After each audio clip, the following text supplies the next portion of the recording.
त्यतिखेर हामीले 4-5 जना नानी बाबुहरूको मात्रै जिम्मेवारी लिएर सुरु गरेका थियौँ। आज 4 वर्ष बितिसक्दाखेरि 90 जना हाराहारीको साना नानी बाबुहरूको जिम्मेवारी लिन पाउँदाखेरि हामीले यसलाई एकदम सफलताको रूपमा लिएका छौँ। र यो सफलताको लागि हाम्रो मेहनत मात्रै पक्कै पनि थिएन। यहाँहरू जस्तो अभिभावकहरू जसले हामीलाई विश्वास गरेर हामीलाई आफ्नो मुटुका टुक्राहरूलाई हाम्रो समक्ष छोडिदिनु भयो, त्यही कारणले पनि हामीले यो सफलता हासिल गर्न सकेको जस्तो लाग्छ मलाई।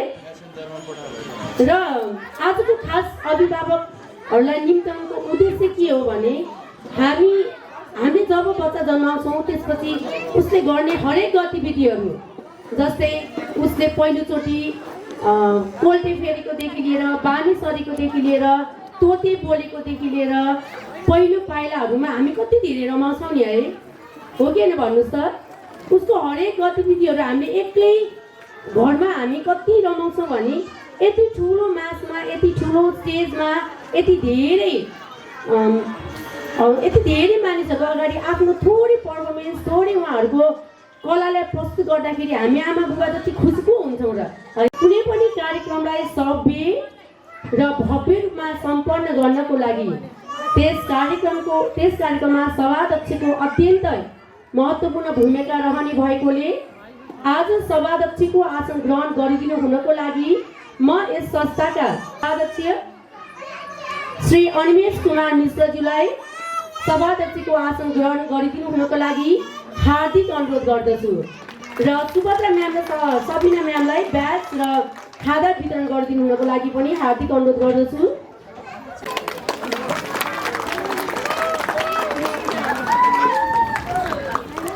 त्यसै गरी आसन ग्रहणकै क्रममा म यस विद्यालयकी प्रधानाध्यापकज्यू श्री सुनिता मैनालीज्यूलाई पनि आसन ग्रहण गरिदिनु हुन हार्दिक अनुरोध गर्दछु।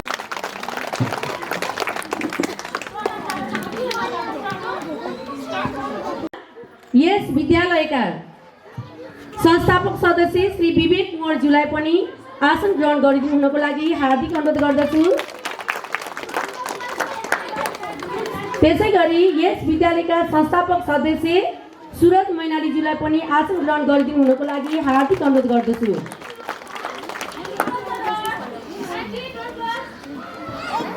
भने राष्ट्रिय गानको पालो आइसकेको छ। राष्ट्रिय गानको लागि म हाम्रा उपस्थित महानुभावहरूलाई आफ्नो स्थानबाट उठेर राष्ट्रिय गानमा सरिक भइदिनु हुनको लागि हार्दिक अनुरोध।